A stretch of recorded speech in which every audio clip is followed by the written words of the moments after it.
What's up, everyone? Welcome to the Dances or Athletes Do podcast, where we discuss the athletic aspects of dancing. I'm your host, Slim B. In this episode, we have as guest Dr. Vania Purpero. Vania, how are you? I'm doing great. Thank you so much for having me on today. Yeah, I'm happy that you accepted my request to be on the show. For the people who don't know you yet, can you maybe introduce yourself? Absolutely. Like he said, my name is Dr. Vania Purpero. I am a licensed physical therapist who specializes in treating dancers and performing artists because I was a dancer myself my entire life. And I had many dance injuries. And I decided that I want to now use my education to help out dancers who are in the same situation as me. Yeah, you said that you are a dancer yourself, or were a dancer. Are you still dancing now, or? I would say definitely not as much as I was Mhm. because my clinical work keeps me pretty busy. Yeah. But yes, still dancing, and was a dancer before professionally, and danced all throughout my college education. I was on the University of Texas dance team.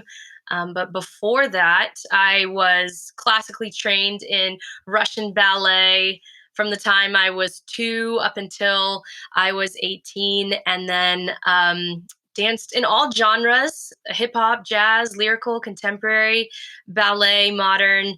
And it was Mhm. really, really wonderful. I've gotten to do some pretty cool things with my dance career, and it's been fun to be on the other side of it now, helping other dancers who want to be able to further their career in dance. Yeah, I can imagine. So yeah, you already mentioned that you had injuries yourself and you want to see how you can help other dancers. Why did you pick physiotherapist as your career after dancing, and maybe why not a surgeon doing operations on dancers or something else? Right. Yes. So I had lots of different dance injuries. I would say most of them came from dancing ballet when I was Hmm.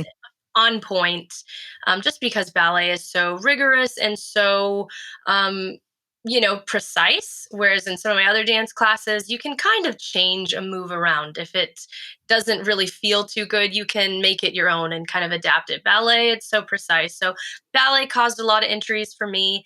I was dancing at the Boston Ballet Summer Intensive one summer, and they had a physical therapist at the summer intensive, and she herself was a ballerina. So, us students were allowed to go in and see her and schedule an appointment with her multiple times through the week. And when I saw her, she understood my injuries so well because she was a dancer herself.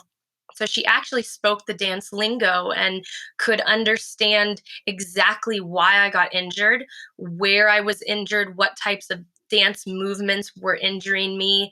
And she even looked at my technique and told me, oh, one big reason why you're hurting is because you are doing, your grand plie incorrectly, or you're doing your développé à la seconde incorrectly. And that just made so much sense to me. So she was the one who inspired me to become a physical therapist. I think she ignited this fire in me, and I thought, wow, what she did for me, I want to be able to do for someone else. So I really owe it to that Boston Ballet physical therapist. Yeah, so you see it as a real added value if it's like a person who was previously a dancer and then becoming a physiotherapist, that it really helps the patient in explaining probably their injuries and their problems, and in you then understanding it because you know where they're coming from. Yes, I definitely think so. So the world of dance medicine, what us kind of former dancers who then turned into dance medicine practitioners call it, is there's a lot of research that shows that if the healthcare provider was a dancer before, then the Hmm. dancer ends up getting better quicker, and can really recover from their injury much better, because the healthcare practitioner not only really understands the rigors of dance, how it can be very stressful mentally. And then when you are mentally stressed, your body will be more susceptible to injuries, how rehearsals go, what it's like to dance on the certain flooring, what it's like to dance in low lighting conditions with props on your head or lights flashing in your eyes. And then also, we understand the wording. So, like, if a dancer went and saw someone who wasn't a dancer themselves and they said, I was doing this one crump move and I hurt my knee, that normal physical therapist would probably say, I have no idea what crumping Hmm. is. Hmm. I would have no idea what popping is. I have no idea what the difference between you know, modern genres of dance from ballet genres of dance or hip hop. They just don't know where the differentiation in the styles of movement are. But when you've danced, you know the difference between popping, locking, stomping, crumping, ballet versus modern versus jazz versus lyrical. You understand that each style of dance has its own unique rigor to it and unique steps that the dancer will have to go through. So then you can see, oh, I understand why you hurt your knee there. Oh, I can understand why you hurt your ankle there because I know what that movement looks like. So, yeah, I definitely think knowing the dance world makes it much better for the dancer to come see Hmm. someone who understands what their job entails and what they have to get back to. Some people might say, "Oh, you look perfect. You know, your ankle motion looks fine to me for the normal standards." But dancers don't actually have normal standards. They're usually much more flexible than the general public. So a dance medicine person would know for this person to successfully dance on point, they're going to have much more ankle motion than the normal human being. And I can't just send you back on stage when you got back to your normal motion. You need what a dancer needs. So Hmm. I think we just kind of understand it a little bit more and can help them get back to what they need to do. Yeah. Why I asked you to be on the show is that I wanted to have a look at the like most common injuries that are happening, Hmm. especially with dancers. Before we deep dive in them, can you maybe list the 5 top injuries that are happening with dancers? Yeah, absolutely. I'll say this is not a fully comprehensive Hmm. list, but these are some of the ones that I most commonly see. Number one, I would say, is ankle sprains. Hmm. Number two is Achilles tendonitis. Number three are hip labrum tears. Number four, patellofemoral syndrome. And number five, stress fractures. Yeah, a lot of different words or medical terms already. But let's Yeah. start with the first one, ankle sprains. That's probably a term that a lot of people have already heard before because I think it also happens in a lot of other sports too. So, what is it actually an ankle sprain? Can you explain that to us? Yeah, absolutely. So, an ankle sprain is when the ligament that supports a joint gets stretched out. That's it in its simplest term.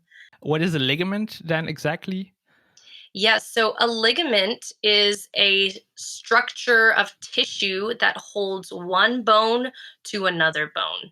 So they are all throughout the body, and their main function is to provide stability. If we didn't have any ligaments or bone, or I'm sorry, any ligaments, muscles, or tendons, our bones would just not stay Hmm. aligned on one another. Yeah, and when does it happen? An ankle sprain, like at what point does it occur? So, ankle sprains can happen to pretty much anyone. I see these across all genres of dance. Usually, not one genre of dance is going to get it more than the other. And when it happens, usually it's a pretty traumatic incident. So, it's not like it just got worse and worse and worse and worse, and then you all of a sudden sprained your ankle. It's usually you stepped off something wrong, you kind of slipped, you were running and you stopped suddenly and your ankle caught. But what happens is that you usually roll your foot inwards. So we call that an inversion ankle sprain. And when that happens, you pull the muscles that are on the outer portion of your ankle, and your sole of your foot kind of flips up. So you end up seeing the sole of your foot because you've rolled the ankle Hmm. to the point that you traumatically twisted it, and the ligament gets pulled and stretches out, and then you have less stability in your ankle because that ligament that's normally supposed to be really tight and hold your bones together is now stretched out and can move more than it's supposed to. Yeah, and how do you recognize that it's an ankle sprain? I mean, I assume you can have like multiple injuries on your ankle. How do you know it's an ankle sprain, like symptom wise? Yes. So the main things I look for, I call it the mechanism of injury. So, how did you injure it is what I'll first ask my patient. What happened? Usually they'll tell me, I was coming out of a jump and I landed on the side of my ankle and my foot rolled in. I'll say rolled in, or I stepped on some uneven surface and my foot rolled in. So, number one, I always ask them, how did it happen? If they were to say, oh, I don't know, this random pain on my ankle has been here for about 5 years, I wouldn't think that's an ankle sprain because that's not the normal mechanism of injury for an ankle sprain.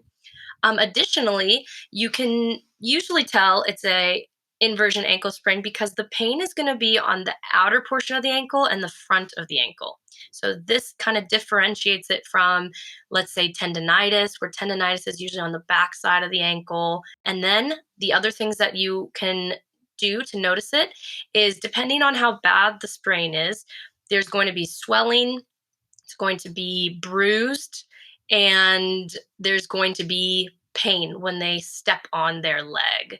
So you can easily tell where the swelling is or where the bruising is that, okay, that was right around your ligament. And because the swelling and the bruising is right around where the ligament is, it's probably an ankle sprain. Yeah, and you mentioned like in inversion ankle sprain, do you also have then the ankle sprain to the other side? Yes, so you can have an inversion ankle sprain when the sole of the foot points up, or an eversion ankle sprain, which is when the sole of the foot points outward, and Hmm. this injures the inner corner of your ankle. But these are much less frequent because the ligaments on the inner portion of your ankle are actually way stronger than the ligaments on the outer portion of your ankle. Oh, okay. So the most common one is where you Inversion. actually, yeah, inversion. And how do you treat an injury like this? Maybe at the moment that it happens, and maybe yeah, after a couple of hours when you have the chance to go to a physiotherapist or a Right. doctor. So, yes. So the moment it happens, we usually teach people this acronym called RICE. RICE. R stands for rest, I stands for ice, C stands for compression, and E stands for elevation. So you want to rest it, you don't want to continue dancing on it. You want to ice it because the ice will help bring down the swelling. You want to compress it, meaning you could wrap it kind of tight in an ACE bandage wrap, or you could put a what we call a compression sock on it. This just helps get the swelling out. And then E for elevate, you want to lift your legs above your heart because when you lift your legs above your heart, it reduces the swelling in your ankle. So initially, I tell people to do that. Additionally, what I tell them is that if they're having a lot of instability and their ankle feels like it's going to twist again or roll again, then they should use a brace. The brace will help protect them from rolling it again and doing further tearing or stretching to their ligament. And then beyond that, I give them what we call range of motion exercises, which is when you're not standing on your foot. Let's say you have no weight through your leg and you're just basically pointing your foot, flexing your foot, or making circles with your ankle. So those are range of motion exercises. And what those do is they keep the ankle from swelling too much, it keeps the ankle from getting too stiff, and it also just keeps that motion that you need in your ankle when you return to dance. Yeah. Is there a difference with a high ankle sprain? Because that's also something that I heard in sports. I mean, I heard a lot when I hear about football that a high ankle sprain happened and it's a pretty severe injury. Is it similar to this or is that a little Um, bit different? it's actually a little bit different. So a high ankle sprain, like you were saying, actually does happen higher up in the leg. So a high ankle sprain happens more in the shin area rather than Hmm. the Hmm. ankle area. And that is because you have two bones in your shin. One's called your tibia, one's called your fibula. To connect those two bones from each other to each other, I'm sorry, there is a piece of connective tissue called your syndesmosis. So when someone sprains their ankle really badly, the syndesmosis that holds the two bones together can also get a little pulled, or maybe stretched out. So now the tibia and the fibula aren't as securely held together. And now the pain is kind of in the shin area as well and in the ankle area. And that's why they call it a high ankle sprain. Yeah. And for like the ankle sprain that you discussed, how long on average does it take to get back from it? Like let's say that you are able to train again. Yeah. So there's three types of ankle sprains. We grade them on a scale of 1, 2 to 3. A grade 1 ankle sprain means that you pulled the ligament and maybe you tore just a little bit of the ligament. Those can take about 2 to 4 weeks before they're back to normal and you can dance. A grade 2 ankle sprain means that half of the ligament has torn. So 50% of it got pulled, and those take a lot longer. Those are going to take closer to roughly 3 months to heal. And a grade 3 ankle sprain means the ligament fully tore completely in half. And those can take very long. Those can take up to a year because the Wow. fibers have to find each other and heal. So we always try to stop a grade 1 sprain from turning into a grade 2 or a grade 3. Hmm. If a dancer sprains their ankle and they don't do any physical therapy and they just, rest their ankle completely, and then after 2 weeks they start dancing again, they could likely resprain it. And then it could turn into a grade 2 or a grade 3 because their ankle's already kind of wobbly since that Yeah, yeah. that ligament isn't tight to hold it stable. So that is why I'm so passionate about not letting injuries go ignored and making sure Hmm. that they have someone who can help them through their injury and get them stronger so they can return to dancing normally versus when I was dancing, and I feel like I've heard this story so many times from dancers, you get injured and your teacher, they don't necessarily know what to do. So they tell you, okay, you just need to sit out from class. You sit out for 2 or 3 weeks. And then after 2 or 3 weeks, you're expected to go back into dancing 100% again. And maybe you weren't ready because you didn't do anything in those 2 to 3 weeks to help you get back to dancing. So that's where physical therapist comes in and rebuilds your strength, works on your balance, helps you improve all of the muscle protection around the ankle so that way you have that stability that you need. Yeah. Okay, so moving on to the next one, Achilles tendonitis. Mhm. What is that exactly? Yeah. So at the back of your heel, you have what we call your Achilles tendon. So your Achilles tendon connects your calf muscle to the back side of your heel. And we use our Achilles tendon every time we take a step when we're walking.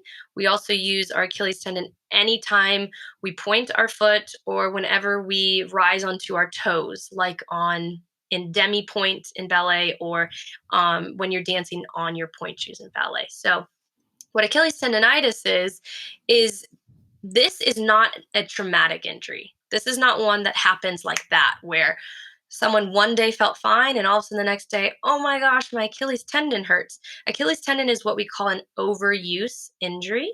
So this one comes on slowly over time, and it's basically brought on by too much training, not enough rest, or just constantly irritating that tendon. Tendonitis literally means irritation of a tendon. So Achilles tendonitis just means the Achilles tendon is irritated. And the pain, how does it feel? Because you have different types of pain, so kind of symptom wise. Yes. So this type of pain hurts more when you're cold. So when you're not warmed up, you usually feel it when you are walking, when you are flexing your foot, when you are rising up onto your toes, when you're dancing. But then the more you get through your dance class, the Hmm. more you are warmed up, the less you notice this pain. And the pain is always on the back of the heel. You don't ever really feel it on the inner corner of your ankle or the outer corner of your ankle. You don't feel it on the front of your foot. It's on the back of the heel, right over the Achilles tendon, which is just right below your calf muscles. So it can feel better after you warm it up because tendons tend to warm up much slower than muscles because tendons don't have very good blood flow. Muscles have really good blood flow. So muscles warm up really quickly. Tendons don't have very good blood flow at all. So they take a lot longer to warm up. But once you warm them up, the pain gets better. Hmm. And once you have it, how do you treat it? Yeah. So Achilles tendonitis, like I said, it's what we call an overuse injury. So usually we need to look at what are you doing incorrectly that got you to this point. A lot of times it's poor technique. This injury is mostly seen in ballerinas because ballerinas spend so much time dancing on their toes, which requires their calf muscle to point their foot. So a lot of times it is because their technique is poor, because they take not enough time to strengthen other muscles around their body, like their hips, their abdominals, their quads, their hamstrings. They spend so much time on point that their calf muscle just gets overused and overworked, and none of the other muscles are really helping support the calf muscle. So we definitely will try to strengthen the other muscles in the dancer's legs. So Hmm. their little muscles underneath their feet, their muscles in their hips, their muscles in their quads, their muscles in their hamstrings. All of these things can help Achilles tendonitis get better. Additionally, what we use therapy techniques like hands-on techniques. So we'll do massage techniques over their Achilles tendon. We even do what we call dry needling. And that's when we put a very thin needle into the Achilles tendon. It doesn't have any medicine in it. It's not an injection. And this can stimulate blood flow to the Achilles tendon. So, us physical therapists, we use that quite often. Other things that we do is we will dial back some of their dancing on point or on demi point, and then we will build up their strength again. And we will focus on specific muscle contractions. We call these isometric contractions or eccentric contractions. And those two really help tendons repair. So, those are two things that we can do. But I would say if a dancer is struggling with this one's usually a hard one to fix on their own. So, I would recommend going to see a physical therapist for this one. But also, adequate rest days, focus on Hmm. strengthening their hips, their back, their abdominals, focus on doing a sufficient warm up and not just rushing to class, stretching before class, and then all of a sudden dancing. Most dancers need to actually not stretch before class and instead do a really good warm up that gets their body warm. Hmm. The third one that you mentioned was the hip labrum tears. If Uh I huh. don't, if I say it correctly, so I would have I guess that is in the hip area, but what specific is Yeah, happening there? absolutely. So your hip is made up of the joining of two different bones. So your hip is made up of your leg bone, which is called your femur, and your pelvic bone. And the actual joining piece of the leg bone into the pelvis, that is called your acetabulum. So the acetabulum and the femur are both bones, and you don't want two bones just banging on each other all the time. That's not great if you're jumping, if you're landing, if you're walking. You don't want two hard surfaces, meaning two hard bones, to bump into each other all the time. So the labrum is a squishy piece of cartilage that sits between the femur and the acetabulum.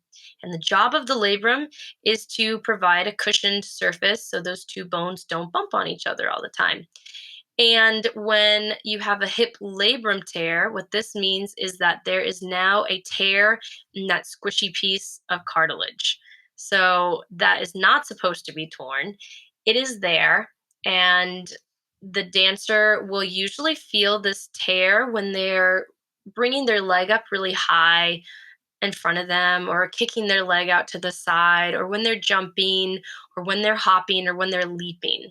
So it gets painful because now the two bones are kind of maybe rubbing on each other a little bit more because there's not that cushion to prevent those two bones from rubbing, or because a piece of the labrum actually physically broke away and it's just kind of sitting in the joint and kind of free floating and can kind of get caught on the bones. So That is what a labrum tear is. And the piece of bone that can be floating around, can it just stay there, or do you need to get it removed? Not always. You don't always have to get it removed. And physical therapists, when they are involved, oftentimes dancers can continue dancing perfectly, even if they have a labrum tear, because physical therapy can help basically compensate for a lot of what the labrum would do. If you get the other muscles around the hip much stronger, then you tend to not feel the fact that your labrum is torn as much, because instead of the cartilage being the only thing that cushions, when you get muscles stronger, they thicken up, and they can also actually act as a shock absorber from gravity. So the thicker the muscles are, the bigger the muscles are, the less you will notice the impact of gravity on the joint, because those muscles act like a spring and absorb some of gravity. And the pain that you feel, where is it exactly located in your hip? Is it the inside towards the groin, or is it more the outside?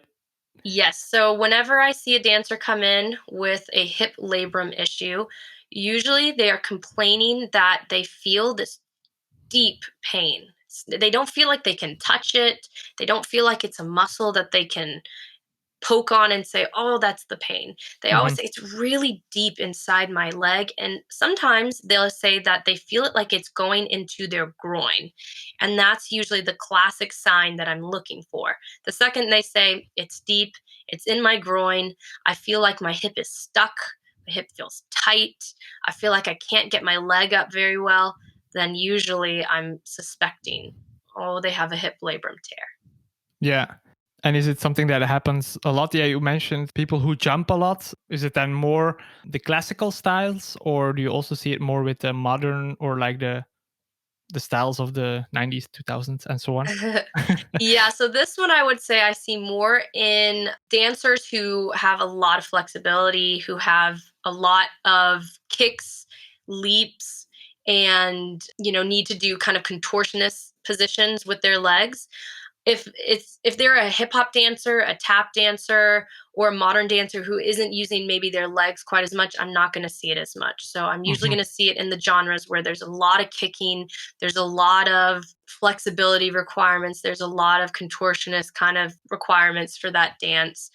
And usually it's going to happen in women more than men, because women tend to not have quite as much strength in their gluteal region, whereas male dancers are going to have more muscle strength, mhm. and that provides protection to their hips.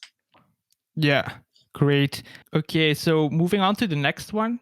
What was that again? Oh, patellofemoral Yeah. syndrome? We can definitely go over that. Yeah, patellofemoral syndrome. So I'll just break that down.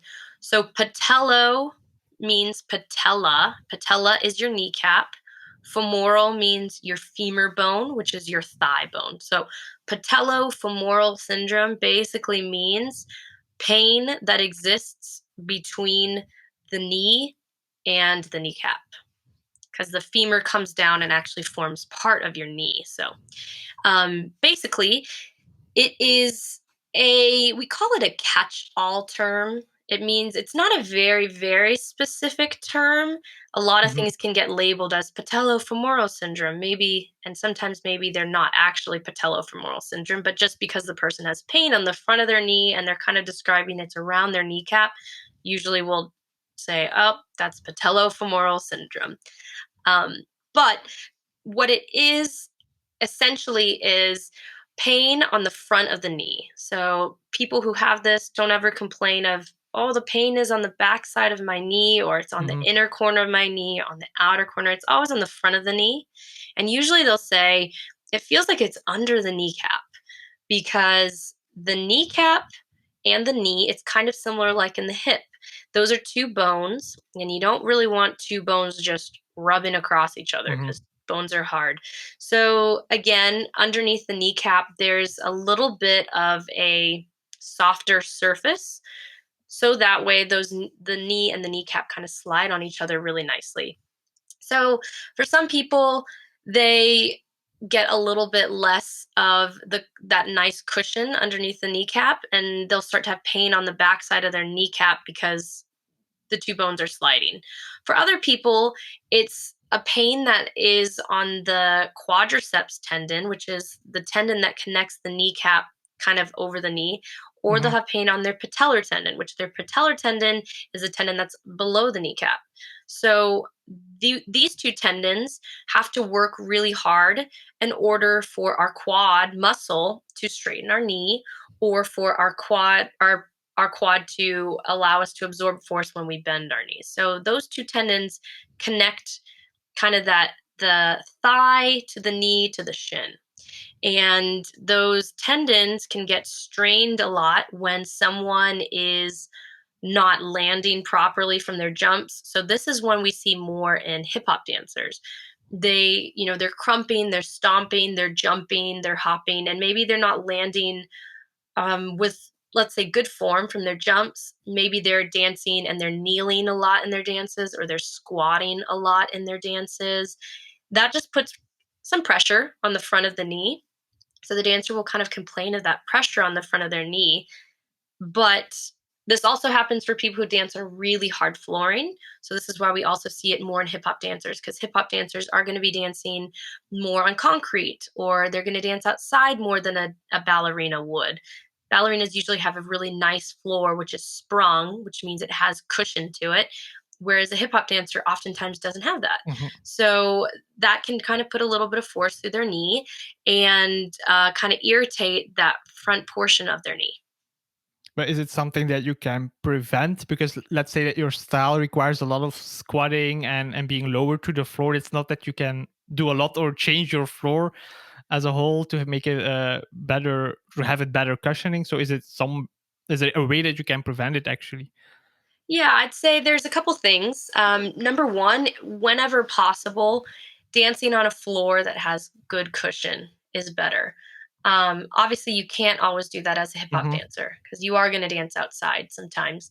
But dancing on a floor that has a little bit of give to it. So even if it's wooden floor or even if it's tiled floor, that's better than concrete, because concrete has no give to it.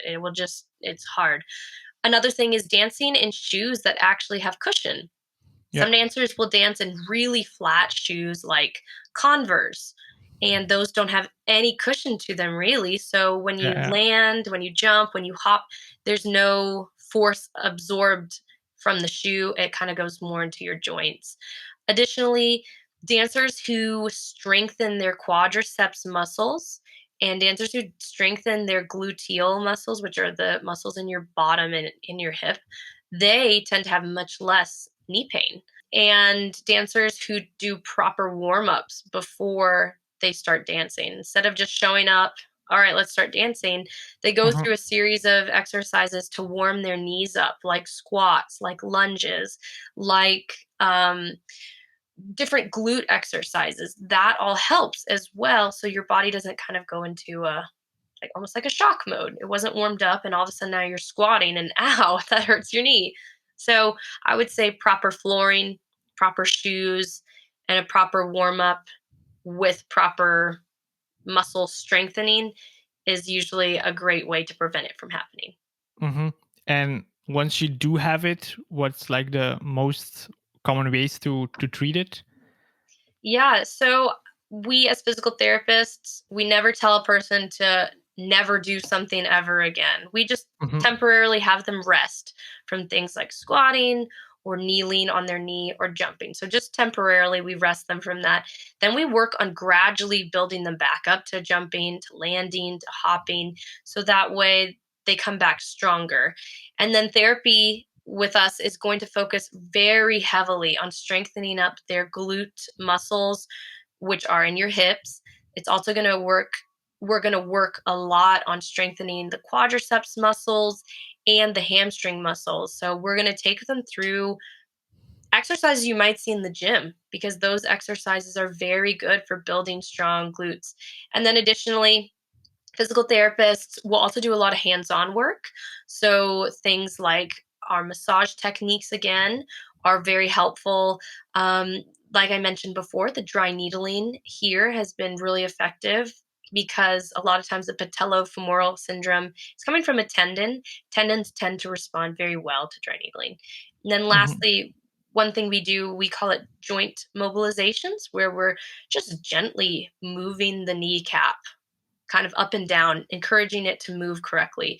Moving the shin bone from the thigh bone, which creates your knee joint, and that can also help with pain. So we'll do different things to make sure that your pain reduces, but then we want to get you back to your dancing. So once we Mhm. reduce your pain, we're going to build you back up. We're going to watch you squat. We're going to watch you jump. We're going to watch you kneel. We're going to see if there's anything you're doing funky that you shouldn't be doing Yeah. that can kind of help you in your dancing. Yeah. And then moving on to the last one that you mentioned, that stress fractures. Yeah, so stress fractures. This is when there is a very, very small fracture inside a bone. It's called a stress fracture because it's not a true break of the bone. Mhm. It's um it's something that looks like a piece of hair when they look at this on an x-ray. It's that thin. It's so small that they also call these hairline fractures.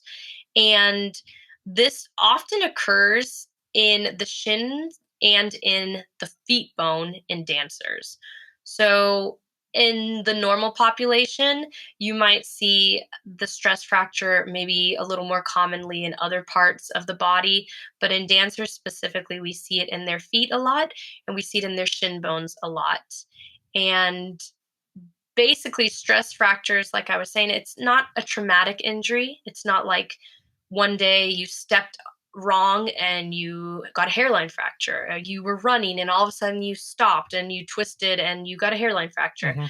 Stress fractures occur over time. So it's multiple moments of stress over time that eventually the bone will start to fracture. And if it's not taken care of, it will turn into a true fracture. So we definitely try to catch these quickly. How do you treat it once you have something like that? Yeah, so stress fractures, like I said, occur over time. So this is what we call, again, an overuse injury. So with an overuse injury, that usually happens because you have bad technique, you don't take enough rest breaks, you are dancing in poor shoes, they don't have enough cushion, or because you are weak.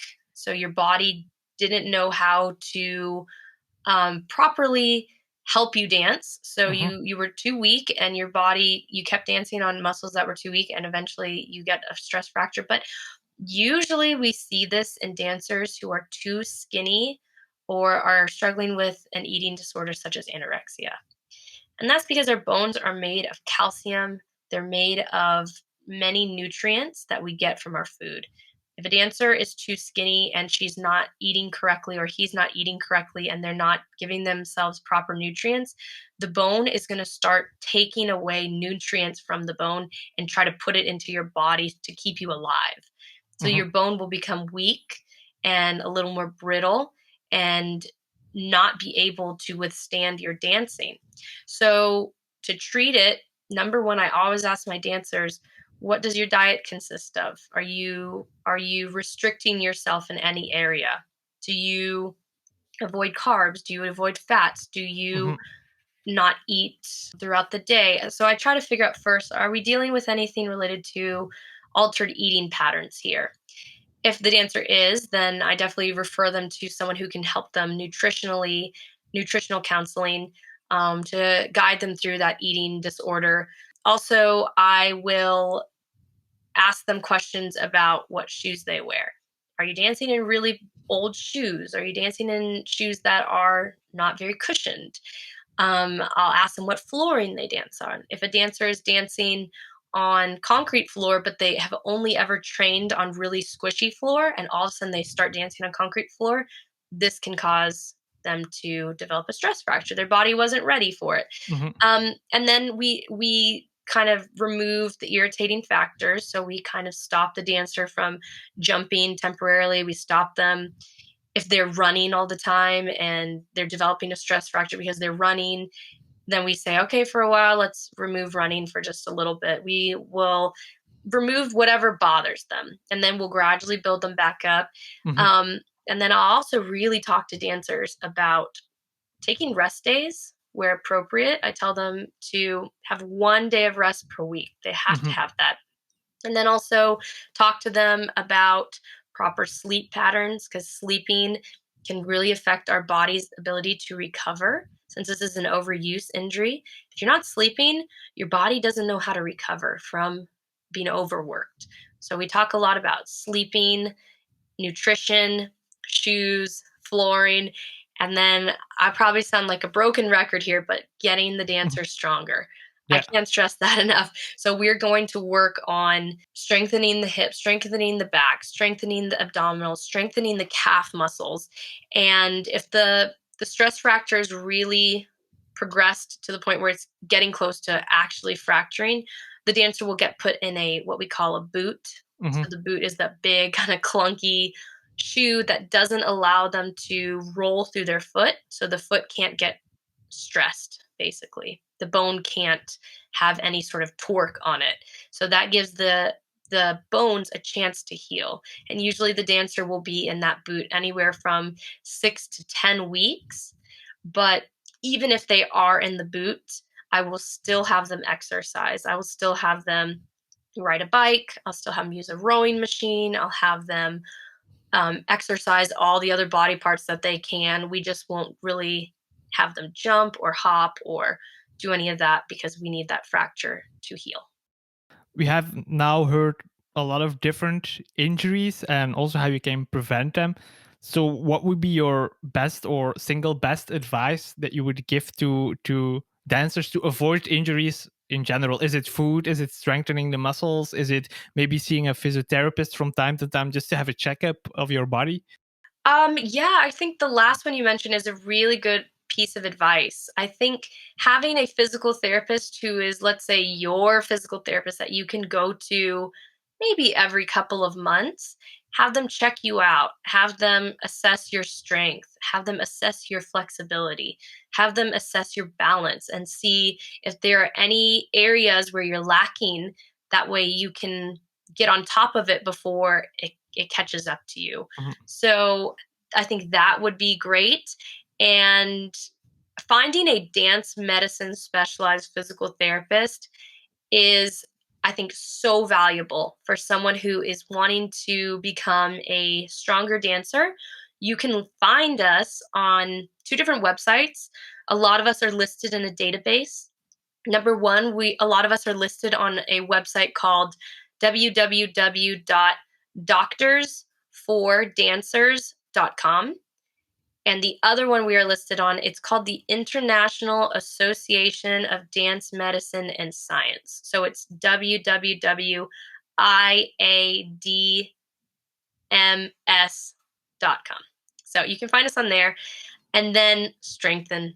Dancers love to be flexible. I find that mostly in my lyrical, jazz, Mhm. contemporary, and ballet dancers. They love to be flexible and they don't always love to strengthen. So, my piece of advice to my ballerinas and lyrical dancers is you have to value strengthening just as much as you value flexibility.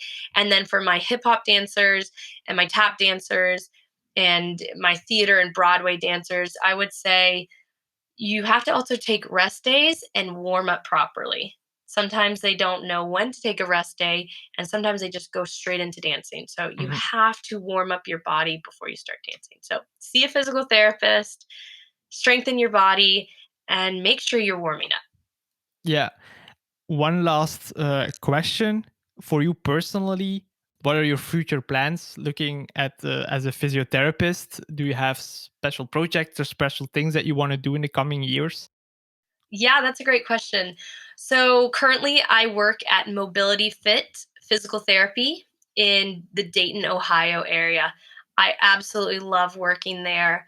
I am planning to grow their dance medicine program in my time there. So I would like to partner with as many dance studios in the Dayton, Ohio area. Hmm. And I want to see wellness for our dancers that are located in that area. I'm so passionate about young dancers, pre professional dancers, or professional dancers, just knowing that there is someone here who cares about you, who wants you to not get injured, and who wants to help you in your journey to becoming a dancer. So I just want to grow that program. And then eventually, I want to go through what we call a fellowship program in physical therapy. So a fellowship is kind of like the highest, I guess, level of education us physical therapists can go through. So I want to go through a fellowship where it is solely focused on dance medicine or Mhm. treating dancers, because that would help grow my skills even further to be able to assist dancers. And there's a wonderful dance medicine fellowship at the Ohio State University. So once I have a couple more years under my belt, I will be eligible to go through that program. And I think it would be amazing. Cool, cool. Before we say goodbye, how can people get in touch with you if they want to reach out, if they want to get more information, or where you work and so on? Yeah, absolutely. So, like I said, I work at Mobility Fit Physical Therapy in Dayton, Ohio. So, they can find me on our website, which is mobilityfit.com. I have a Instagram account where I'm constantly sharing dance medicine tips, dance medicine tricks, exercises, wellness ideas, and my Instagram handle is dance dot physical dot therapy. So that is one of the best ways people can message me on there, and they can send me questions and I can direct them to either how to schedule an appointment with me at my clinic, or just kind of see if I can help them virtually. Hmm. Great. Vanya, thanks again for joining me in the show, and good luck with everything in the future, and maybe talk to you later. Bye bye. Absolutely. Thank you. Bye bye. If you want to know more about podcast, you can find us on social media. We are at DAAT Podcast. DAAT stands for Dancers or Athletes Too. We are on Instagram, Facebook, and Twitter. You can also check out our website at daatpodcast.com. I'm also on social media. Surprise, surprise. You can find me at This Is Slim B. Thanks for listening, and I hope you tune in again for our next episode. Take care. Kobo out.